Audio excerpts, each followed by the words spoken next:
এটি গত বর্ষার এক টুকরো একটি গল্প। ঢাকা থেকে রাতের ট্রেনে রওনা দিয়ে চট্টগ্রাম হয়ে সেখান থেকে পৌঁছায় বান্দরবান শহর।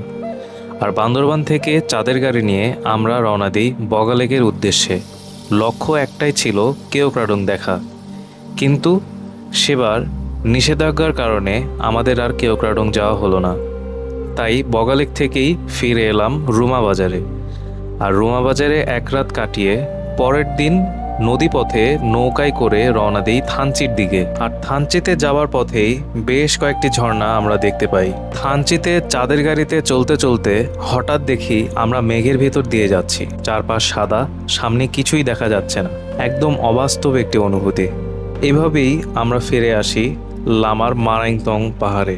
সেখানে একটি রাত কাটাই, এরপর ফিরে আসা ঢাকায়। কেওক্রাডং এই যাত্রায় দেখা হয়নি, তবে আবারও ফিরে আসব এই কেওক্রাডং এর টানেই বান্দরবানে।